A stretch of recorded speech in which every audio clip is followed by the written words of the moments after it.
थमजरे TOMTV gay The Morning Talk Raising the Voice की थरमदा मैं बुताराम मोक्चरे अहन बनिंग से इम्फाल फोंगनरिबा मणिपुरी पाउसे सिंग असिगी मरुई पाउसिंग सि करी करी ओरिबगे हबसि पुन खंगमिनसे लमजिंग टाइम्स दा अफसपा लौथोकपदा अकीब नते एक असि लौथोकपदा स्टेट खक्तन ngam de हाइबसि मिनिस्टर ना हाउस थमकि वाफम यावरे निमित इनी की खोंगसता डोनाल्ड ट्रम्प न्यू दिल्ली दा थुंगला क्राइबा पाउसु यावरे क्लास 11 की क्वेश्चन लीक क्वेश्चन सिलकाइना स्कूल तराना पिखला क्राइबा पाउ यावरे क्वेश्चन लीक ओइबगा मरी लेनेना स्कूल तरा इन्वेस्टिगेशन चथरी सब सब एक्शन लौ खटकनी हाइबा मिनिस्टर राधेश्याम की वाफम यावरे नो स्कूल वेक दे दा महिरोसिंग स्कूल काबगी चांग हंथरक लाइबा पाउ सिसु यावरे हारि पाउसिंग असिना लमजिंग टाइम्स की मरो पाउसिंग ओरे मथंग से इराइबागनी इराइबागता लॉ एंड ऑर्डर की फिबम फरबनिना फसपा लौथोक पिरो मियाम की येंगलगा हक्सिना लौदुना सेंटर दा तकना क्राइबा पाउसिदम समानना इराइबागता सु यावरे क्लास 11 एग्जाम दा स्कूल तरागे कोई क्वेश्चन सिलकाइन पिखलपगी पाउसी समानना यावरे मरा लेबसिंग एक्शन लोगन हैबा मिनिस्टर की वाफम सु यावरे सनामही लाइनिंग सेटपसिंग मिसिंग खांगदोंना बखोनागे हैबा पाउसु यावरे मथंग से सना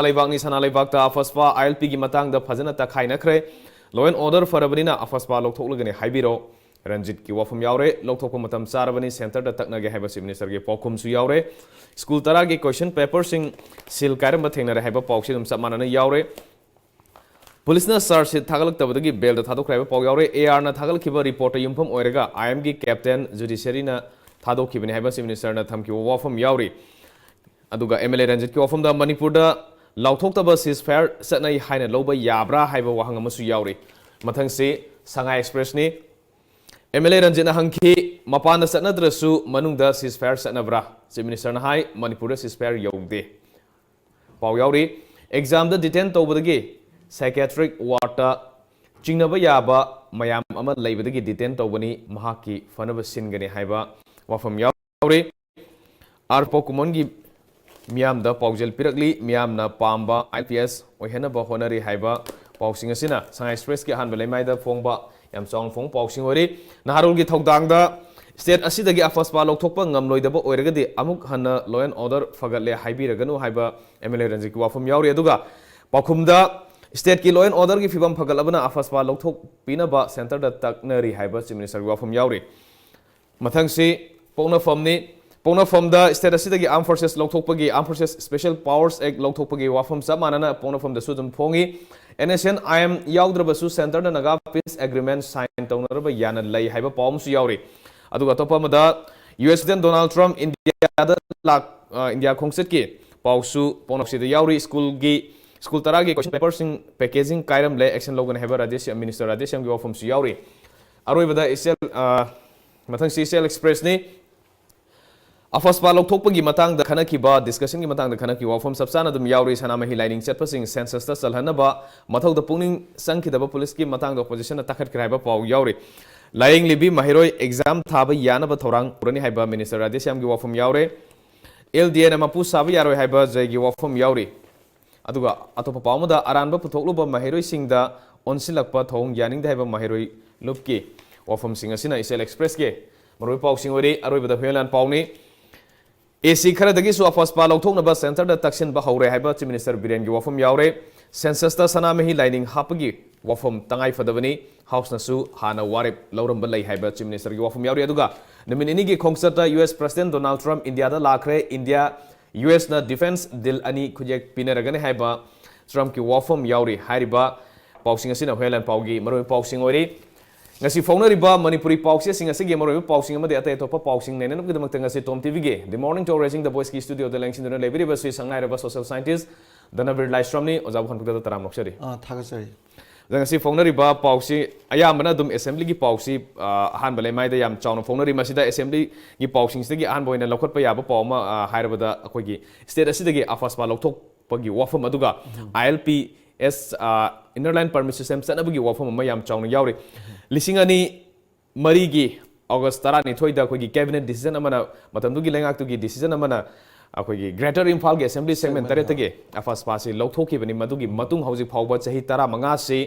ꯑꯐꯁꯄꯥ ꯂꯧꯊꯣꯛꯄꯒꯤ ꯋꯥꯐꯝꯁꯤ ꯂꯩꯇ꯭ꯔꯤ ꯗꯤꯁꯇꯔꯕ ꯑꯦꯔꯤꯌꯥꯒꯤ ꯁ꯭ꯇꯦꯇꯁꯁꯦ ꯑꯗꯨꯝ ꯁꯥꯡꯗꯣꯛ ꯂꯥꯛꯄꯅꯤ ꯃꯇꯝꯗꯨꯗ ꯂꯩꯔꯝꯕ ꯂꯣ ꯑꯦꯟ ꯑꯣꯔꯗꯔꯗꯨꯒ ꯍꯧꯖꯤꯛꯀꯤ ꯌꯦꯡ ꯇꯥꯔꯒꯗꯤ ꯍꯧꯖꯤꯛꯀꯤ ꯂꯣ ꯑꯦꯟ ꯑꯣꯔꯗꯔꯒꯤ ꯐꯤꯕꯝꯁꯦ ꯑꯗꯨꯛꯀꯤ ꯃꯇꯤꯛ ꯐꯒꯠꯂꯦ ꯑꯗꯨꯅ ꯃꯈꯥ ꯇꯥꯅ ꯃꯁꯤ ꯑꯐꯁꯄꯥꯁꯤ ꯇꯞꯅ ꯂꯧꯊꯣꯛꯄ ꯌꯥꯕꯒꯤ ꯐꯤꯕꯝ ꯂꯩꯔꯦ ꯍꯧꯖꯤꯛ ꯐꯥꯎꯕ ꯂꯧꯊꯣꯛꯄ ꯉꯝꯗ꯭ꯔꯤꯁꯤ ꯂꯩꯉꯥꯛꯁꯤ ꯀꯤꯔꯕ꯭ꯔꯥ ꯍꯥꯏꯕꯒꯤ ꯋꯥꯐꯝ ꯑꯣꯄꯣꯖꯤꯁꯟꯒꯤ ꯃꯥꯏꯀꯩꯗ ꯄꯨꯈꯠꯂꯛꯄ ꯂꯩ ꯉꯔꯥꯡꯁꯤ ꯑꯩꯈꯣꯏꯒꯤ ꯀꯩꯅꯣꯗ ꯍꯥꯎꯁꯇ ꯈꯟꯅꯈꯤꯕ ꯃꯇꯝꯗ ꯃꯁꯤꯗ ꯑꯃꯨꯛ ꯄꯥꯎꯈꯨꯝ ꯑꯣꯏꯅ ꯆꯤꯐ ꯃꯤꯅꯤꯁꯇꯔꯅ ꯑꯀꯤꯕ ꯂꯩꯇꯦ ꯁꯦꯟꯇꯔꯗ ꯇꯛꯅꯔꯤ ꯍꯥꯏꯕ ꯋꯥꯐꯝ ꯑꯃ ꯌꯥꯎꯔꯤ ꯇꯁꯦꯡꯅ ꯑꯩꯈꯣꯏꯒꯤ ꯗꯦꯃꯣꯀ꯭ꯔꯦꯁꯤ ꯆꯠꯄ ꯂꯩꯕꯥꯛ ꯑꯃꯁꯨ ꯌꯥꯝꯅ ꯆꯥꯎꯕ ꯂꯩꯕꯥꯛ ꯑꯃꯅꯁꯨ ꯃꯁꯥꯅ ꯑꯗꯨꯝ ꯀ꯭ꯂꯦꯝ ꯇꯧꯖꯕ ꯍꯥꯏꯕ ꯇꯥꯔꯦ ꯃꯥꯂꯦꯝꯅꯁꯨ ꯑꯗꯨꯝ ꯈꯪꯅꯩꯅ ꯂꯧꯅꯔꯤꯕ ꯃꯁꯤꯗ ꯍꯤꯡꯕꯒꯤ ꯇꯁꯦꯡꯕ ꯃꯁꯥꯒꯤ ꯍꯤꯡꯕꯒꯤ ꯑꯁꯦꯡꯕ ꯍꯛꯁꯤ ꯐꯪꯍꯟꯕ ꯉꯝꯃꯤ ꯉꯝꯗꯦ ꯉꯥꯡꯅꯔꯤꯉꯩ ꯆꯔꯛꯇ ꯇꯝꯊꯤꯔꯕ ꯑꯁꯤꯒꯨꯝꯕ ꯑꯦꯛ ꯑꯃ ꯑꯗꯨꯝ ꯆꯠꯅꯍꯜꯂꯒ ꯂꯩꯕ ꯍꯥꯏꯕꯁꯤ ꯑꯩꯈꯣꯏꯒꯤ ꯃꯤꯑꯣꯏꯕꯒꯤ ꯍꯛꯄꯨ ꯇꯁꯦꯡꯅ ꯅꯥꯀꯣꯏꯅꯅ ꯈꯣꯡꯒꯥꯎꯅꯕꯅꯦ ꯍꯥꯏꯅꯁꯨ ꯑꯗꯨꯝ ꯂꯧꯕ ꯌꯥꯗꯣꯏꯔꯥ ꯑꯣꯖꯥ ꯀꯩ ꯋꯥꯐꯝ ꯊꯝꯕꯤꯅꯤꯡꯉꯤ ꯇꯁꯦꯡꯕꯗꯤ ꯏꯟꯗꯤꯌꯥꯁꯤ ꯂꯥꯔꯖꯦꯁ ꯗꯦꯃꯣꯀ꯭ꯔꯦꯇꯤꯛ ꯀꯟꯇ꯭ꯔꯤꯁ ꯏꯟ ꯗ ꯋꯥꯔꯜ ꯍꯥꯏꯀꯣ ꯑꯗꯨꯒ ꯃꯥꯒꯤ ꯁ꯭ꯇꯦꯠ ꯐꯪꯁꯟꯁꯨ ꯋꯦꯜꯐꯤꯌꯔ ꯁ꯭ꯇꯦꯠ ꯐꯪꯁꯟ ꯍꯥꯏꯕ ꯑꯗꯨꯅ ꯑꯩꯈꯣꯏꯗ ꯃꯤ ꯑꯃꯅ ꯃꯥꯒꯤ ꯅꯥꯎꯁꯨꯝꯗꯒꯤꯅ ꯃꯨꯡꯐꯝꯕꯣꯛꯁꯤꯗ ꯁꯔꯀꯥꯔꯅ ꯃꯥꯒꯤ ꯕꯦꯁ ꯁꯦꯜꯐ ꯇꯨ ꯑꯦꯇꯦꯟ ꯇꯧꯅꯕ ꯄꯤꯕ ꯌꯥꯕ ꯍꯛ ꯃꯌꯥꯝ ꯄꯤꯕꯗꯨꯗꯅꯦꯕ ꯑꯩꯈꯣꯏ ꯐꯟꯗꯥꯃꯦꯟꯇꯦꯜ ꯔꯥꯏꯠꯁꯀ ꯌꯥꯎꯔꯤꯁꯦ ꯑꯗꯨꯗ ꯔꯥꯏꯠ ꯇꯨ ꯏꯀ꯭ꯋꯦꯂꯤꯇꯤ ꯑꯣꯏꯔꯣ ꯔꯥꯏꯠ ꯇꯨ ꯐ꯭रीडम ꯑꯣꯏꯔꯣ ꯑꯗꯩ ꯔꯥꯏꯠ ꯑꯦꯒꯦꯟꯁ ꯑꯦꯛꯁꯄ꯭ꯂꯣꯏꯇꯦꯁꯟ ꯑꯣꯏꯔꯣꯀꯣ ꯑꯗꯩ ꯔꯥꯏꯠ ꯇꯨ ꯀꯟꯁꯇꯤꯇ꯭ꯌꯨꯁꯅꯦꯜ ꯔꯤꯃꯦꯗꯤꯁ ꯑꯣꯏꯔꯣ ꯑꯗꯩ ꯙꯔꯃ ꯆꯠꯅꯤꯡꯕ ꯀꯜꯆꯔ ꯆꯠꯅꯤꯡꯕ ꯂꯣꯏ ꯆꯠꯅꯤꯡꯉꯁꯨꯀꯣ ꯂꯣꯏꯅ ꯄꯤꯔꯁꯨꯀꯣ ꯍꯤꯡꯖꯒꯦ ꯍꯥꯏꯕ ꯍꯛ ꯂꯩꯇ꯭ꯔꯒꯗꯤ ꯄꯤꯗꯕꯒ ꯆꯞ ꯃꯥꯟꯅꯩ ꯑꯗꯨꯅ ꯀꯔꯤꯒꯨꯝꯕ ꯀꯥꯟꯗ ꯑꯩꯈꯣꯏ ꯃꯤꯌꯥꯝꯅ ꯋꯥꯍꯪ ꯑꯃ ꯂꯥꯛꯏꯁꯦ ꯑꯩꯈꯣꯏꯒꯤ ꯍꯤꯡꯖꯒꯦ ꯍꯥꯏꯕ ꯍꯛꯇꯨ ꯂꯩꯇ꯭ꯔꯗꯤ ꯑꯇꯩ ꯍꯛ ꯀꯩꯗꯧꯅꯗꯣꯏꯅꯣ ꯄꯣꯂꯤꯑꯣ ꯀꯥꯞꯇ꯭ꯔꯁꯨ ꯌꯥꯏꯑꯕ ꯄꯣꯂꯤꯑꯣꯗꯣ ꯀꯥꯞꯄꯒ ꯆꯥꯎꯔꯛꯑꯒ ꯍꯦꯛ ꯅꯣꯡꯃꯩꯅ ꯀꯥꯞꯄꯗ ꯄꯥꯜꯂ ꯍꯥꯠꯇꯣꯛꯈ꯭ꯔꯗꯤ ꯆꯤꯡꯉ ꯂꯩꯕꯩꯗꯅꯀꯣ ꯑꯗꯨꯅ ꯑꯗꯨꯒꯨꯝꯕꯒꯤ ꯑꯦꯛ ꯑꯃ ꯑꯩꯈꯣꯏꯗ ꯂꯥꯏꯕꯛ ꯊꯤꯕ ꯍꯥꯏꯇꯥꯔꯦ ꯌꯥꯝ ꯁꯥꯡꯅ ꯂꯩꯕꯁꯤ 2004ꯗ ꯀꯣꯡꯒ꯭ꯔꯦꯁꯀꯤ ꯃꯇꯝꯗ ꯁꯦꯒꯃꯦꯟ 3 ꯂꯧꯊꯣꯛꯈ꯭ꯔꯦꯅ ꯑꯗꯨꯒꯤ ꯃꯇꯨꯡꯗ ꯍꯧꯖꯤꯛꯁꯤ ꯂꯣ ꯑꯦꯟ ꯑꯣꯔꯗꯔ ꯐꯤꯕꯝꯁꯦ ꯌꯥꯝ ꯐꯒꯠꯂꯦ ꯑꯗꯨꯑꯣꯏꯔꯗꯤ ꯂꯣꯏ ꯂꯧꯊꯣꯛꯁꯤ ꯍꯥꯏꯕꯅꯤ ꯑꯗꯨꯗ ꯁꯔꯀꯥꯔꯒꯤ ꯃꯥꯏꯀꯩꯗꯒꯤ ꯄꯤꯔꯤꯕꯁꯤꯅ ꯑꯃꯨꯛ ꯂꯣ ꯑꯦꯟ ꯑꯣꯔꯗꯔ ꯐꯒꯠꯂꯦ ꯍꯥꯏꯕ ꯅꯠꯇꯦ ꯐꯒꯠꯂꯦ ꯍꯥꯏꯕꯁꯤꯗꯤ ꯃꯤꯌꯥꯝꯅ ꯍꯥꯏꯕꯅꯦꯕ ꯑꯗꯨꯒ ꯂꯩꯉꯥꯛꯄꯅ ꯍꯥꯏꯔꯤꯅ ꯂꯣ ꯑꯦꯟ ꯑꯣꯔꯗꯔꯁꯤ ꯐꯒꯠꯅꯕ ꯍꯣꯠꯅꯔꯤ ꯍꯥꯏꯕꯅꯦꯕ ꯑꯗꯨꯅ ꯃꯁꯤ ꯁꯦꯟꯇꯔꯗꯒꯤ ꯇꯛꯅꯔꯤ ꯑꯗꯨꯕꯨ ꯁ꯭ꯇꯦꯠꯅ ꯍꯦꯛ ꯂꯧꯊꯣꯛꯄ ꯉꯝꯗꯕꯅꯤꯅ ꯁꯦꯟꯇꯔꯗ ꯀꯟꯅ ꯇꯛꯅꯔꯤ ꯃꯣꯏꯅ ꯂꯧꯊꯣꯛꯁꯤ ꯍꯥꯏꯔꯒꯗꯤ ꯂꯧꯊꯣꯛꯀꯅꯤ ꯍꯥꯏꯕꯒꯤ ꯃꯑꯣꯡꯅꯦꯕ ꯑꯗ ꯑꯇꯣꯞꯄ ꯁꯦꯒꯃꯦꯟ ꯃꯌꯥꯝ ꯑꯃ ꯂꯧꯊꯣꯛꯅꯕꯒꯤ ꯑꯣꯄꯣꯖꯤꯁꯟꯗꯒꯤꯁꯨ ꯃꯥꯒꯤ ꯑꯩꯈꯣꯏꯒꯤ ꯄ꯭ꯔꯣꯄꯣꯁ ꯇꯧꯕꯁꯨ ꯂꯩꯀꯣ ꯑꯗ ꯂꯨꯔꯤꯕꯗꯤ ꯑꯩꯈꯣꯏꯒꯤ ꯑꯥꯝ ꯁ꯭ꯄꯦꯁꯤꯌꯦꯜ ꯄꯋꯥꯔ ꯑꯦꯛꯁꯤ ꯗꯤꯁꯇꯔꯕ ꯑꯦꯔꯤꯌꯥꯁꯤ ꯂꯧꯊꯣꯛꯇ꯭ꯔꯗꯤ ꯆꯠꯅꯗꯦꯕ ꯗꯤꯁꯇꯔꯕ ꯑꯦꯔꯤꯌꯥ ꯂꯧꯊꯣꯛꯀꯥꯟꯗ ꯏꯝꯄ꯭ꯂꯤꯃꯦꯟ ꯇꯧꯕꯅꯦꯕ ꯗꯤꯁꯇꯔꯕ ꯑꯦꯔꯤꯌꯥ ꯂꯧꯊꯣꯛꯇ꯭ꯔꯗꯤ ꯏꯝꯄ꯭ꯂꯤꯃꯦꯟ ꯇꯧꯗꯕ ꯑꯗ ꯁ꯭ꯇꯦꯠꯅ ꯗꯤꯁꯇꯔꯕ ꯑꯦꯔꯤꯌꯥꯁꯤ ꯏꯝꯄ꯭ꯂꯤꯃꯦꯟ ꯇꯧꯕ ꯃꯥꯅ ꯑꯦꯛꯁꯇꯦꯟ ꯇꯧꯕꯁꯦ ꯇꯣꯛꯑꯒꯗꯤ ꯍꯦꯛ ꯑꯥꯝ ꯁ꯭ꯄꯦꯁꯤꯌꯦꯜ ꯄꯋꯥꯔ ꯑꯦꯛꯁꯤ ꯆꯠꯅꯔꯣꯏꯗꯣꯏꯅꯦ ꯑꯗ ꯁꯦꯟꯇꯔꯗ ꯑꯃꯨꯛ ꯍꯥꯏꯔꯨꯔꯒ ꯁꯦꯟꯇꯔꯅ ꯁ꯭ꯇꯦꯠꯀꯤ ꯃꯈꯨꯠꯇ ꯂꯩ ꯍꯥꯏꯔꯛꯀꯅꯦꯕ ꯑꯗ ꯁ꯭ꯇꯦꯠꯅ ꯑꯃꯨꯛ ꯃꯗꯨ ꯍꯦꯛꯇ ꯂꯧꯊꯣꯛꯑꯒ ꯃꯤꯌꯥꯝꯒꯤ ꯗꯤꯃꯥꯟꯁꯤ ꯌꯥꯝ ꯂꯩꯕꯅꯤꯅ ꯇꯧꯔꯒꯦꯅ ꯈꯜꯂꯁꯨ ꯃꯣꯏꯅ ꯑꯃꯨꯛ ꯌꯥꯔꯣꯏꯕ ꯑꯗꯨꯅ ꯁꯦꯟꯇꯔꯒ ꯁ꯭ꯇꯦꯠꯀ ꯑꯅꯤꯒꯤ ꯃꯔꯤꯁꯤꯗ ꯁ꯭ꯇꯦꯠꯅ ꯀꯟꯅ ꯇꯛꯅꯕ ꯑꯃ ꯆꯪꯉꯦ ꯇꯛꯅꯕꯗꯨꯗ ꯌꯥꯝ ꯀꯟꯚꯤꯟꯁ ꯇꯧꯍꯟꯕ ꯀꯣ ꯑꯗ ꯁꯦꯟꯇꯔꯅ ꯑꯃꯨꯛ ꯍꯌꯦꯡ ꯑꯗꯨ ꯂꯧꯊꯣꯛꯎꯔꯒ ꯃꯥꯒꯤ ꯂꯥꯜꯍꯧꯇꯣꯛꯒꯤ ꯄꯣꯠꯁꯦ ꯍꯦꯟꯒꯠꯂꯒꯗꯤ ꯗꯥꯏꯇ ꯂꯧꯕ ꯉꯝꯒꯗ꯭ꯔꯥ ꯍꯥꯏꯕꯁꯨ ꯌꯥꯎꯔꯛꯀꯅꯤꯀꯣ ꯑꯗꯨꯃꯥꯏꯅ ꯁꯨꯝ ꯊꯧꯔꯤ ꯆꯤꯡꯅꯔꯒ ꯂꯩꯕꯒꯤ ꯃꯑꯣꯡꯗꯨꯅꯤ ꯂꯥꯛꯏꯁꯦ ꯑꯗꯨꯕꯨ ꯄꯣꯂꯤꯇꯤꯀꯦꯜ ꯋꯤꯜ ꯑꯃ ꯂꯩꯔꯒ ꯂꯧꯊꯣꯛꯍꯜꯂꯒ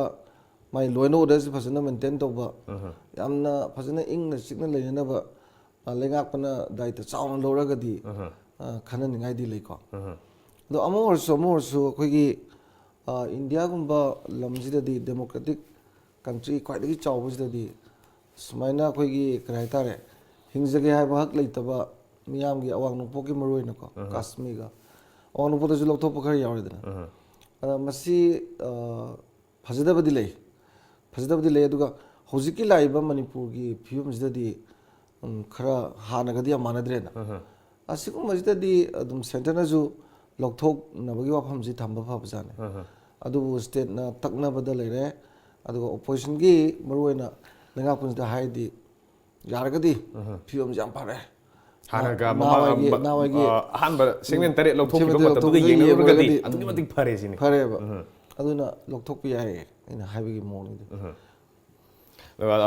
ꯆꯞ ꯃꯥꯟꯅꯅ ꯑꯩꯈꯣꯏꯒꯤ ꯉꯔꯥꯡꯁꯤ ꯍꯥꯎꯁꯇ ꯏꯅꯔ ꯂꯥꯏꯟ ꯄꯔꯃꯤꯠ ꯁꯤꯁꯇꯦꯝ ꯍꯟꯗꯛꯇ ꯅꯧꯅ ꯆꯠꯅꯈꯤꯕꯁꯤꯒꯤ ꯃꯇꯥꯡꯗꯁꯨ ꯑꯩꯈꯣꯏꯒꯤ ꯈꯟꯅꯈꯤꯕ ꯂꯩꯔꯦ ꯃꯁꯤꯗ ꯑꯩꯈꯣꯏꯒꯤ ꯕꯦꯁ ꯏꯌꯔ ꯑꯃ ꯍꯥꯞꯄꯒꯤ ꯃꯇꯥꯡꯗ ꯌꯥꯝ ꯀꯟꯅ ꯉꯥꯡꯅꯕ ꯃꯇꯝꯗ ꯆꯤꯐ ꯃꯤꯅꯤꯁꯇꯔꯅ ꯊꯝꯈꯤꯕ ꯋꯥꯐꯝꯁꯤ NRC ꯂꯥꯛꯇ꯭ꯔꯤ ꯐꯥꯎꯕꯗꯤ NRCꯁꯦ ꯀꯝꯄ꯭ꯂꯤꯠ ꯏꯝꯄ꯭ꯂꯤꯃꯦꯟꯇꯦꯁꯟ ꯇꯧꯗ꯭ꯔꯤꯉꯩ ꯐꯥꯎꯕꯗꯤ ꯑꯩꯈꯣꯏꯒꯤ ꯎꯄꯥꯏ ꯂꯩꯇꯦ ꯉꯥꯏꯃꯤꯟꯅꯈꯤꯕ ꯇꯥꯔꯤ ꯕꯦꯁ ꯏꯌꯔ ꯍꯥꯞꯄꯁꯦ ꯍꯥꯏꯕꯒꯤ ꯋꯥꯐꯝ ꯑꯃ ꯂꯩ ꯃꯁꯤꯗ ꯑꯩꯈꯣꯏꯒꯤ ILPSꯇ ꯕꯦꯁ ꯏꯌꯔ ꯍꯥꯞꯄꯁꯤꯒ NRC तौद्री बाउबदी बेस इयर से हापद करी खुदोंग सादब लेबनो करी करंबा एजेंडा लेबनो सिने अदुगिदी थोंना आसाम तौरे 1951 को अदा मसी तसेंबदी बेजियर जे लेत्रदी आईएलपी लेबी कानदबगी वाफमजु लई अदगिदी अमुक यामना कंट्रोवर्शियल ओइबा आइदी खंगबदा कानबा मा मु इमर्ज तौरइसिना अखोई लाइसोम ललिदना मानोमा इगिबदो हाइबदी अखोई मणिपुर लेरमिबा आईएलपी वगैरह तोंगान तोंगान एक मयामसी इंडिया दा तिल मतुंगदा 1951 बोकी मनुंगदा अखोई एग्जिस्ट तहनिंग बंगे दु मतमदु पुखलगा तहौद्रगदी 51 के मतुंगदा मदुगी पोतुलुई लोइग्रा है अदुना हौजिकसिदा प्रेसिडेंट अखोई गेजेट का थोक्तना तौबसे मसी क्याम यामना वैलिड ओइगद्रा ओइरोइद्रा हाइबा मागी राइट अप टु वहांग तोय मोइसी कॉन्स्टिट्यूशनल लॉ याम एक्सपर्ट ने अदुना अदुजु खलनिंगाय ओइदबदि दुम नते चुमद्रा होय अदुगा लोइना लोइना हौजिकसे मु मियामना मु पामबसिना बेजिया लेत्रगदी करी कानरी नंबर 1 नंबर 2 दा चम माने बिजनेसमैन जिंग संग मखोट पे लोइ यारे नंबर 3 दा नावाइगी पनिशमेंट की लुपा लिसिंग अम खलोबुदो अदु सुम लेरी अदुदी पनिशमेंट पतौ तो अखोगी करीदी लो काइना तो आईएलपी के रूल्स काइना लोइ तौ याने कनो लिसिंग अमदि पबीदो पिंग अम पोनिना को थिदो गाइदारेने अदु थिदो गदि को अदुना अदुगुमदु येंकांदा थोइदोंना मसी याम हेन लुमंदे आइना हाइबने अदुना मयामसिदगिदी बेजिया लेबदि मथो याम ताइदना हाइदि कटऑफ ईयर अम लेत्रगदी कमाइना खोइना मसी मितोमनी अदुगा अखोगी इंडिजिनस पीपल ने जे आइडेंटिफाई तौब वाइदना अदमु खोई लेंगाक पसिंग खुमिगी लेंगाक को मागेदि खुमिना एनआरसी तौर मतुंग लेपकनि हाबा अदा ओपोजिशन की लीडर्स ओरिबा मु हानगे फॉर्मर चीफ मिनिस्टर इबो बिनायना दिल्ली की होल दिस मोई लेंगाक पसिंगी हौजी खनन नरिबसिदा एनआरसी जी तौबगी वाफम सुले लेते सुले लेते बोतुदा खोइना तौरनि नंगारिसि करिगिनो ना हाइबा अदा अनिजि अवाय खुमनेबा अदा हंबिरि बवांगसिना एनआरसी तौद्रदी यादब्रा आइदो याय केदो यादनी तौदबु अखोगी सागे लेंगापदम खलिसिना अखोई मणिपुरदी कम्युनिटी दु याम लेइबनिना से मणिपुरी मचाने हाइजरजु मणिपुरी कुकी मणिपुरी नागा मणिपुरी मैतेदी अमरोंदा मैते पांगन फारेको से मणिपुरी मैते गुम्बा मणिपुरी नागा गुम्बा दु फारे मणिपुरी मैते पांगनगा अद कुकी गदि मु युमलोनबदगी लाकप खोटपगी मागी वाथोक लेतब नति नत्रा सी हानदगी दुम खर खर दुम मसी अखोगी नैना खोनबद यावरबा दुगा नागाजिंग जाम क्लेम तौबजी कुकी की मसिंगजी मपानदगी याम हेना लाई हाबने अना अदुगुम मयामदु येंगागा अइना खंजबदको अखोगी मसी हेक्तमक मागी कटोफियाजी थमबदा प्रॉब्लम लेबगी ममी ताबा अदुबु अदुमे आमदु थेंगाइनब तामनि बुलडोजर तौ तामनि कैनोदा तुंगी मणिपुर की अखोगी इंडिजिनस पीपल की फ्यूचर ददी से इन्फ्लक्स सी असुगी मतिक वांगी बसी सुम कंटिन्यूअसली लहनबदु आईएलपी जिना याम हेन इफेक्टिवली थिंगब ngam पोट लेरिबा अदगी हाना फरे लाखरे को लाखरमनिना खोइदा नंगी मागी खोइ सिटीजन अमेंडमेंट एक्ट तो अदुजु चनरोइन हाइसे आईएलपी चनरो हाइसे हाना याम लेग्रेबा अखोगी वाथोक्सी तुंगद लाकदब नतेबा ममांगदा हाना लोइ प्रॉब्लम ओइरबने प्रॉब्लम ओइबदुना जो डिमांड तौरइनेबा नत्रा अदुगी पोतुददी कानबदी रिलेटेड अदुना कटोपिया जी बेजिया जी थमबजिना ख्वाइदि मरुओइबा पोट अमा ओइबनिना सिगी वाफम जी असेंबली दा चाउना पुखनरपने अदुना अमबोरसु असम की लेपख्रे अदुगा अतोपसिंग अदुम मागी सिजु तौगेना खलगदिको होय माई लेवल खरदि संग तारे माई तुंगी फ्यूचर की जु येंग तारे अज हौजि लेबा प्रेजेंट कॉन्टेक्स्ट जु येंगा तौगेना खलदि तौबा ngमोइदबदि लेते अदुबु अतेम मतमदा बेजिया जिदि थंब याम फैने खनजै हौजिक लैरिबा चनरिबा सिस्टम असिगी द मनुंगदसु अदुम अवाट अपा मयाम अमा लैरिबनिना मसि तसेंग मसि चनरे हाइरगसु अखोगी तसेंग प्रोटेक्शन दुदी मदु सबसाना लैरि हाइबसु हेक हाइबा यादगुम तौबा अदुबो अखोगी लेंगा की मागेदगी मसि system je leiramnina loi pharani VFR gi makha da hairi system je leiramni mam akoi Manipur people bill dagi di machine hena maya thawwe hele akoi safare akoi gi yelhow lam hai tare indigenous ko ba lam amadi indigenous people sing je masi phajana protect tawrani hai bagi thajabadi chapchana leire masi kadai phawba miyam da di thajan yen khangi sida khoina hojiki Manipur people's bill do aduda piri ba magi bezia katop piramni ne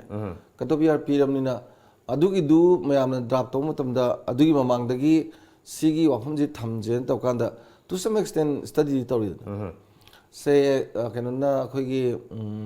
UCM na su tongan ba influx ki publication so phong yam bajab research wa amaka khoi expert mayam tanar ga tawre ai di reference learning idea am lay adugu mayam du yengaga hojiki khoigi Manipur people's bill je sidagi yengaga su magi detail mayam do piraga so khoina bezia ji dum thambadi hai ado adomda yengnaraga thammaga di hoji mayam na hainariba Manipur people's bill ga hane hoji ki LPG ga ni se hena saga hanba bill jina phaina hainari do adu su taisle idena ko adu nai kanjabada miyam na di ani ji compare to boda khoi Manipur people's bill na phaina leine ai kanjabada phaba hai je bezia pi baine tasengmadi ILP gi chanaba lamdadi magi indigenous people di identify to godong adu tawdana hairaga di chanaraga di indigenous people ngang na bra natragana adu hana hana dei leibada fi loraga paisa tana bra ga miyam di wahang laida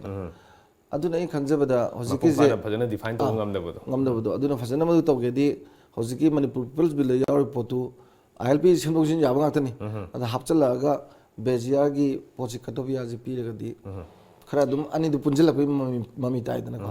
ai adumai thamjage hena afabado oirakna bai wani yano ai makha ta pau sing lokhat yan ten ba brem tan logjage jeng tabri basing ten ba brem tan logjage mi ku khurda ngam ne se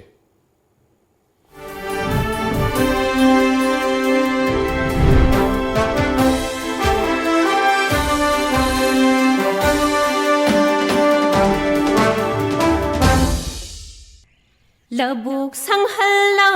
se sen thok lei han se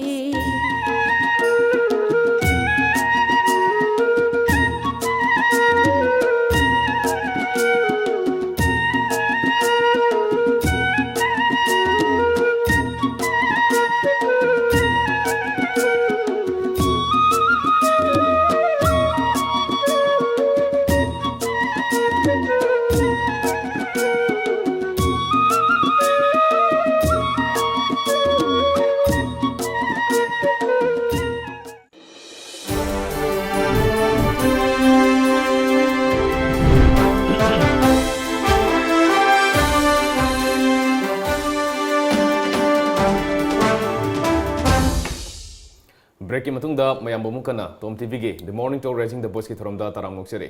da to pa ma lokhala matam da class 11 gi question sil kai na school tara na pikhalakre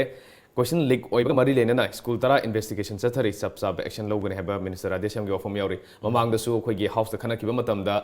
high river khoi gi case asi masida chenaram ba private school oi tara ga recognition kakpa loina na government ki school oiraga na masi lokhatam thokpa government ki action lokhot kene haba wafom yauri action lokhot ba sina aduna lenga ki oiba mathom oi jagarasu high river khoi gi pangthok exam se 11 khaktana tab 12 or 10 or 11 or any exam da sigumba khoi gi malpractice haiba tare authority gi maikai dagi oiro satra gi maikai dagi oiro any masi khoi gi thoning da ba thongdok hek tholopasi the sen hadak su class 11 gi exam sung nauna muk re exam to bagi reschedule to bagi amuk wafam amuk lai masi da yamna chawna masi da khudong cha do mai na risi mahiru sing asine mathangi makhoi gi class 12 ki session amuk hauna ba ngairaga leiba matam sida class 11 gi sung wathok mayam ne bese masi ne education gi phibam se khoi Manipur da karamba moong da lairi lairi khutam sina kamai tawribano aduga pangthoi ba examination mayam sigi magun isum hantharakna bagi maram amasu orak paya jake wafam thamni gentle ta sembadi akhoi gi lairi matam sina education system sina soiba leiba akhoi is mark oriented jamoi ba ko khoi mark phangna ba hona ba certificate oriented ba akhoi da certificate pu leira ba mark pu yam wangadi thabak soidana phangani ga bi thajana bu leidana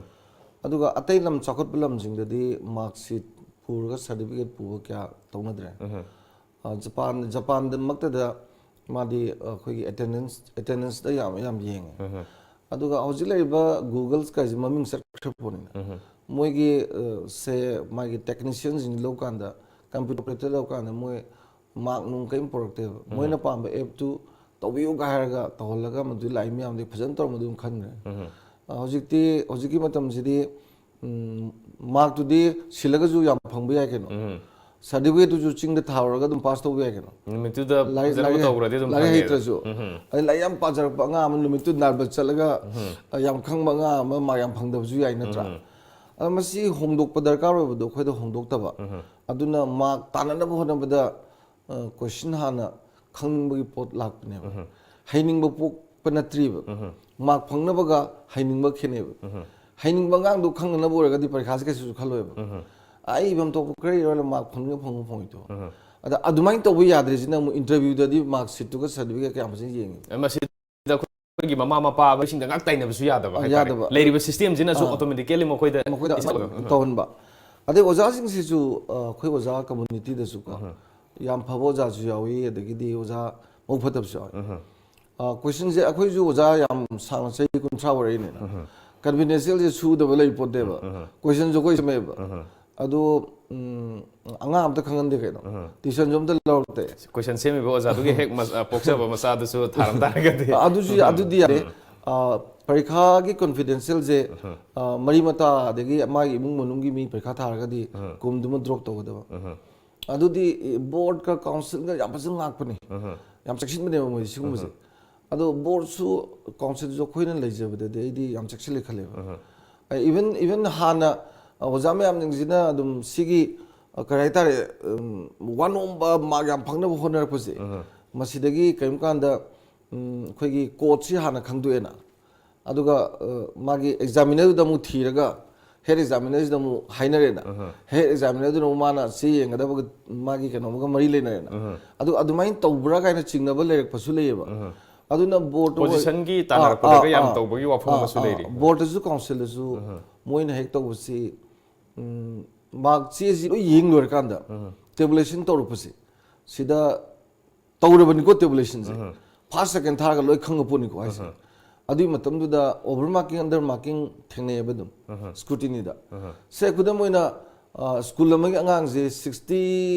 60% chape awjing je 60 honda 58 kal hen badum ya ma ani handa ba manga hakat pa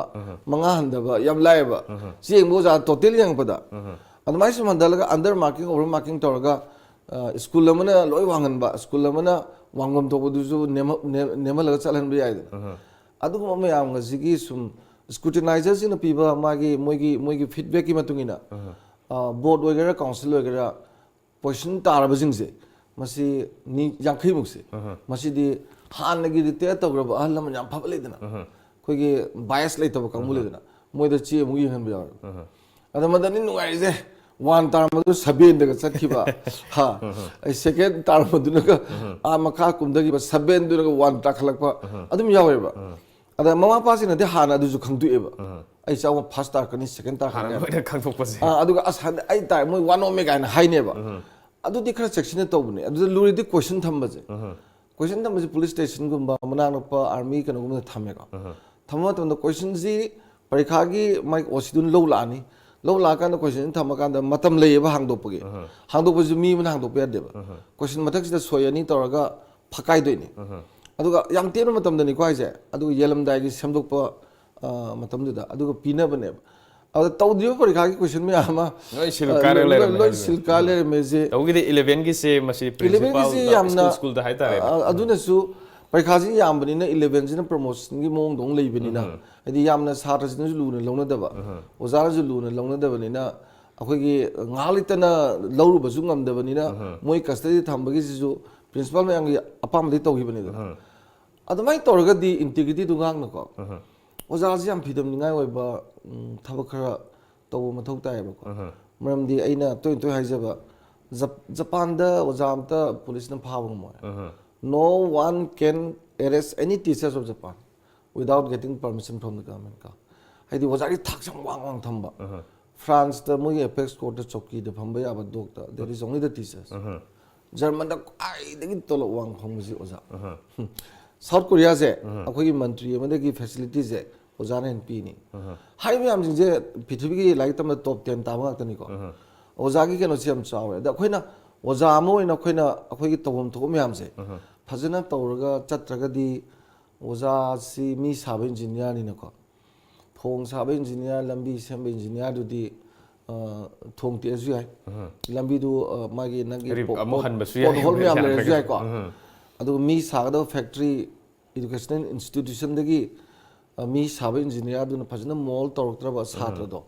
aduna hayang so sang oi ba lomi simi oi ba aidi different profession da lei kanda lebak tu marai bak simoi da lep toine aduna oza ji yamna lui yam maru oi adu masi oza da ngakta ju tai na biya da India ki education system je 1835 ki British na hobudo is India company na loi chanba nungai na ba India macha sin na ba communication yana paw phone na ba tamgi ba du dagi paghen hen katta ba aduna ma oriented oi ba dagi position oriented oi ba somda ngakta ne ba lamjen ta na ri je aduga angang sing dugi intelligence makhan nipal le tongan tongan ba yam sangani sang ne na di ko ado angang kuding yaw da yaw ro ado angang kuding gi ado amamam yaw soi da yaw ni he ne yaw bu yaw ni ko adu mama pa jing na khangbi re gadi ko paikha na te ba mak na te ba ta na dois lai tu di gyan gi wane ba adu mon di yaw je ba potu ne ba khoina jam kan na illa ga simbi ga da ba di ko adu hoji ki lai matam sina ju adu bu lakadori ba anobu ni magi education policy lak doi se sida kyam yamna 21st century sida akhoi ngang sing se how far they can act as an actor in the 21st century ka 21st century actor mo iba yang na ba oi kadra hai badu yeng mu changi sida mama pa degi di oza sing na ko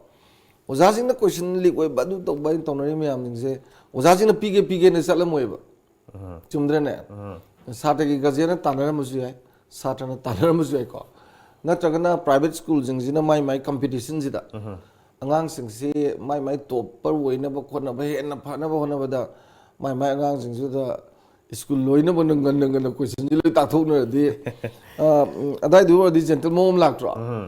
aduna ai farak tara ni dudi aduna lari khwai dagi hei jeda ba thaba ingang tor ga lari khar ga tam lakpa position ga di am lojje da ba phaji jang jam lak ta ba government school jing na heng tung da takal tan farak pagi posu lak ne ana masi to do pha pora mane do oza jing na su sigum bagi wakhalon se lebi da phai aduga maximum oza di yam nu si bajani aidi sarkar gi di file ma leng bada lupa yang kai cham pi udum haidana oza di ngasi ba da ngang lai ta pi usang pada lupa yang kai pi ro di haidam ne oza loina bakti phatte haibdi yaroi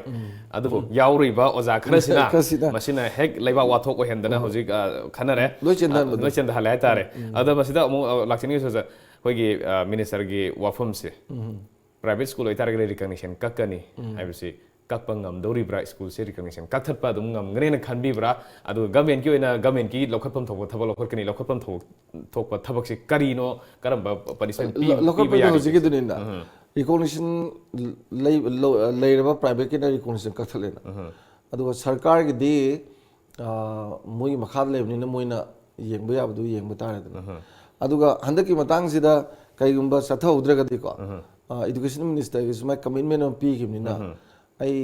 my word is word na ngal kane khale ado khoi involvement level jajing du ni da sata du je du school du ne ado tasing madi recognition ga jisu khaju check to phain khale khoi magi lebam thokpa magi mayam do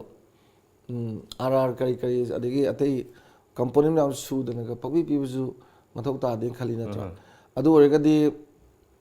oza school lamagi oza mana parikha ji phajana conduct tawre hairaga dine ai ge ngang sing ji phan ge hairadi yam ya gre ja adu oza ji maya ayam ba head of the institution di khange moi ayam tam da kanana chi yengi kanana question semi ayam na khangal le ba ada khangba ji du da angang da du chalu tuition to tano ga tharaga de du ju phatab ju leidana ko adu oza jing di sincerely work to bole pa magi khunai ji gi mangjin thana chanabada yam chawu dait lei ke aduga khogi mahi masingi khanari basida hena adum mari le na bang aktani oza ai mathang da pukhaningi je koi gi class 10 gi angang amakak nupi masa amakak mahiroi nupi masa amakak parikha thabda koi gi emikat ta yawba magi photo duga aseng duga manade habigi matang da koi gi koi hane se flying squad haiba tare samna yengin bala iba observer sing duna madu mamonda kitang harassment pibigi mong da thoki biduna maram oirakanda angang du koi gi makha ta ba hujik thokwa subject sing da parikha thaba ngamni ngamoi habigi phiba amada leiba hujik laing aga leiba phawbagi stage da leiri sida masi gumba thodoksi masi tasengna step to kitang soigibra haibesini authority gi maikai degi su kogi phadi phaningba angang du kitang tadi kogi makoi chu lokhol pham thokpa thabo lokhol but approach to kitang ona gibra haibesi wafam ne ja masai je gentle jam lui flying squad chali mi am ji ne matha sa ajan akhui jam chale school gate on jala mani lae tarani ai di manung da paw loi phau ni lae re ko yo tri lae ai thong ji tam na hang do ni hang do akhui ji school ka da changan ponte principal ka da changan sa thaki ji ga no hai du ni ada han heta akhui gi ya han yeng handa ba tha roi ga na ja changjela ju as maje lai nong ni hunjan na ma oza na paitho putho ma min jam na ba de tension na ma khoi do yam chawning bai tare adumai to bogi pochi hoju budi am phare khoi gi satra gi lup sing na ga masi yengjen khosan ma toris flying squad ka pai satra gi moi adu tong ponte na moi di hura la ga chokje la ga tu bi ni chala ga yeng ju yawi adumai to ga lak ni na khoi na angang sing si adagi di angang sing si ju krem kan ju usitran to uzum le phuna bagi yaw gi ne adai di tholak ba nung tha pa kang bu ma ai di adu ga jian na ai wang ma hang jage ba gentle ko asu yam na 10 gi 12 gi parikha da ga jian jing na pai de le ji ka gi no wai akhoi sum uba matam da exam center sing siki akoi besida khoi gi traffic jam ko thok to ya chaw pai ra khoi gi darna phomai mong da leibese hoi thilamo yare ba loba lak pi lore aduga parikha da dumaina hoi yam checksin ba angang du masang am da ba khota ba angang yawra ga di horen wanda da na ga tor ga di phak tai ga na ma pa sang ba ka su kai de ko da khoi je ai gi angang parikha tha di ai ma pan da le tabi ya da bu na to ba ma hoi pakha cha da na de yam thaw yaw ja da to bu di we ma di ai ko masi mak su phaja da ba le aduna hojiki angang du gi matang da ne sa da jing ji marak sida kana gumna no tor ga maton da panin ni phusu le ma ga phamina ba do adu no tor ga ma da dum nik pa adu angang gi mong da le re tra ada magi sagi photo ga ju ma ga ma da ba du da taseng na bu masana tharam ga di problem na tre ko tharam dra ga di yam chawba gandi le dana adu gumba gi ki dana khangna to bo nga dra adu ga ai khanjab da moi flying squad gi kangbu sing na moi rules me ama briefing tor chali ne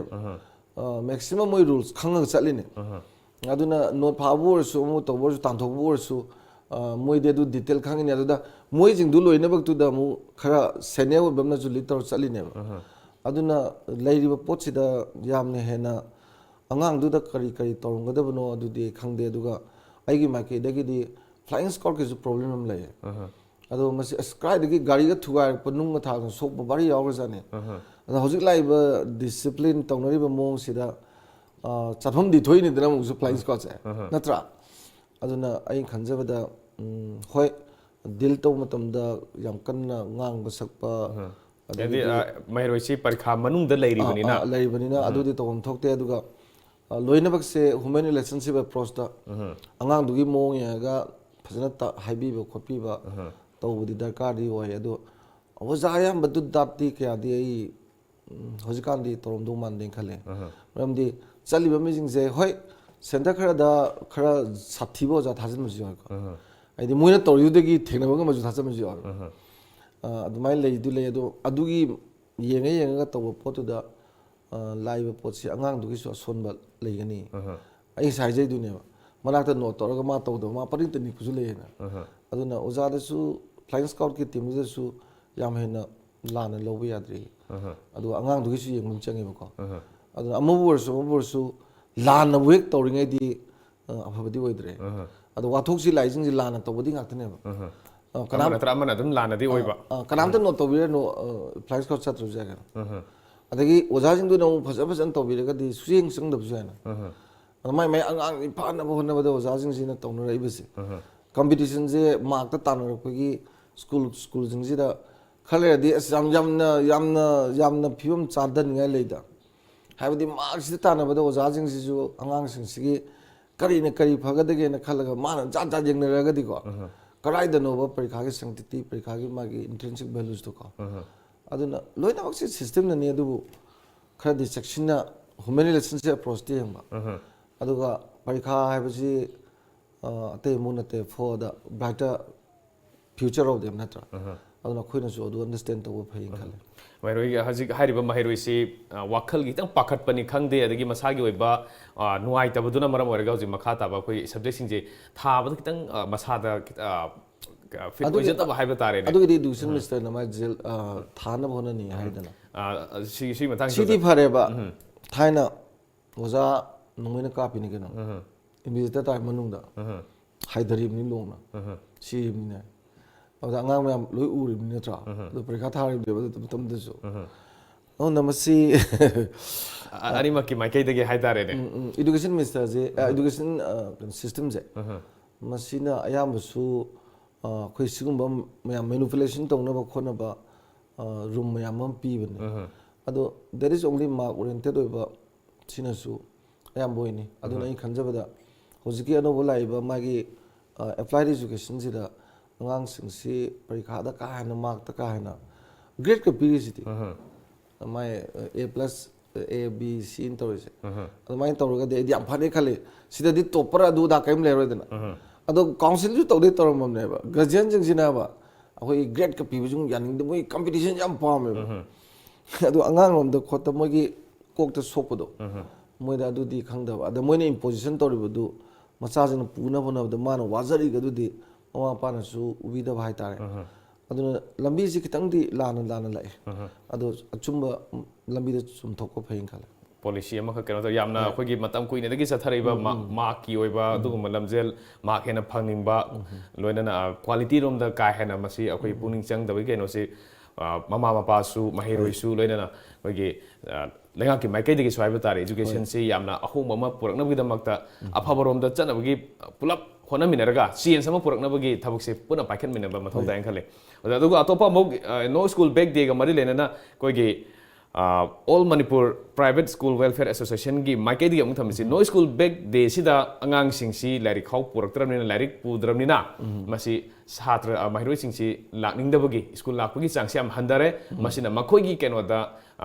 performance ma khoi mahi masing da kaitharak na bagi aso maram ma oirak na bagi oirak pa yari hai bagi ma nunang ba ma phongdok pusilai amarom da mung no school bag de si khoi gi angang sing da larik khak tagi natana madugi wang da extra curricular activities me amma makhoi da enhance tong ba makhoi gi potential talent me amma export tong bi khudong sa ba pi bane hai bagi wafam su tuwa don ngang na bale ani si ojak kamaina balance to gi tasing mudi no school bags de si yam phaba numit amane up to class 8 ko ado tasing mudi masi khoi Bhutan degi lobne Bhutan degi Madhya Pradesh na hana loba Madhya Pradesh degi Delhi na mung loba ko Delhi de khoi nung toba auda hojik se 21st century sida marwena gentle khoina 21st century ki skill khale 21st century ki skill je khoina sara da piga da bji number 1 the learning skill ko adai number 2 the khoi information skill and number 3 the life skill ahum ji maksi tawde yadrabane ada ahan bagi learning skill sida yam gre science and technology ki communication skill ai tongan ba magi skill me ama hojiki koi learning ji to ya me am do intelligence nipan makhandu angang khuding am yawe do acquire torga moi me am ji du skill ga do dum aduga maile na du learn to do ne ba kai no da horen education jina output based hoy do ni na learning ji di input ne ba learning do horen thabak to de kan de ba aina toriba aina khangjari ba pari ba yengi ba tori me learning ji makok to reflection du le kan da maduma thabo in implementation tor kanda implementation do sharing tor kanda sina output gi doina sina input oi doina sigi input output based da education process is chalina ada khoi learning harga songi output si yaudra dina hawai mangandu ka da paidan thamidu besolon thokna ne बेसन जिना output नेबा हय मंगन input नेबा machine da hapchan na sum thamagadi uchi ne khara cha mana toragadi output som the beson kg mok ta dana hoy magan da pawai de patient baje learning patau to baje kan de aduna prithvi gi oina yengai ji it should be based on very much output process ne akoi na learning ha da learn to the put me am do adu gi skill do adu maru khwai di woi kre sida koi ne sondok bada 21st century da koi nga am tamawang tha chapang mo ani su bada information skill hojidi computer gi adagi mobile gi tourism ji kala ba kang tane ba lari itu suktam chaw stagnant knowledge kha yaw boni nongam de hojibo pairi ba knowledge me am de mai ni na ada ngang de madu gi moi media ki ngwen gadam ni ga ha adu loi hel kan da lakpa skill ma khwai dagi maru ba aroi ba gi life skills ni life skills de loi yore magi environmental all this akoi ba de lari ba jing ji social quotient वगैरह emotional quotient वगैरह lo yaw dui ne ba sigi si sadade numit sida oja sing sina hoi ngrang edu da wei oja sing suna yam chumbani om tori nursery to class 2 sida oja group um le ni class 3 dagi na 5 pono group um le ni ko 6 dagi na 8 pono group um le ni group tu gi matungina sagi 6 yora ba duga 8 ka tami ba moisi sidi sagi intelligence masada chen ba soidana yaw ka da ba ma adugi nipan di mong amadi so yaw ne ba moi khang ngam ni se adi program yam to honda nga nungai wari dihan ba ise isan ba jagoi san ba adi mar ta yam kana ba moral values of wari ga libi dana adigi sengto hon ba nalan ba japan ge ngang sing si maximum class 6 pok ge ngang si moi environmental science ai lai wen le benati akoi bada le film je phajana study to le moi da quite the importance be number 1 is nalan base moi gi school khunan adun mayum di nan bor tu ne and the beauty is sense of perfection is moi angang sin ma mi tan ba hoiba adu angang amana taw tha bas oi phajane ba phajana madik jada ba leite jumdra aduna adu ba mayam du angang gi makok ta yam nungai na pi ba sanaba phagada ba angang na magi akhoi body di intelligence level su leriba bodily kinetism intelligence kaina ko sanaba angang cheli ba angang je loi khangdok pa yar ba ni se oza amana ka phasana oza jing du mai concern oza jing du na not achowa diary mam pair ka ne sata gi one by one torga mon di yaw ba hold this intelligence se yengo wi are angang jing je loi unique loi oi ne ba ko analyze ta ko yare ne ngang se assess to wi aduga even guardian in the pop pbb ai ba ada moina ju lambi ma pbb ai ba si aduk mom adu puthok na ba khwai dagi phaba lambi amne ba ado oja sing sina ado chume ba oja sing di training people sang hai se oja sing di training khra pb tare as kaino ne angang sing nuai ni kaino lak tab na te thang jang ai ba angang wa dui ni numi si hena pa pa da numi se pa ko do ado oja sing da tobu de khoi oja sing da ano boi bani na hana sum like ta ta ga formal education ji sum to lak panin informal je haita ba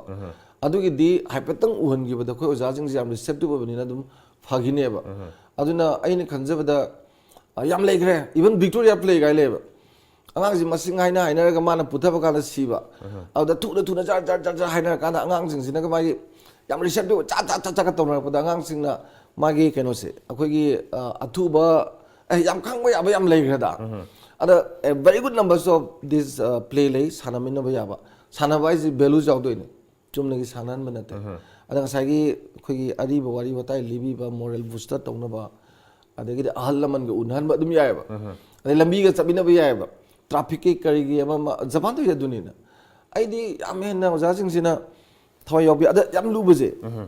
maximum private school jing je taw de ba mo lari de ma pa jin na ju challenge de ba kai lari yaw duna lai tam chala ka do do no ga ba khoi se ma ki do da khane lai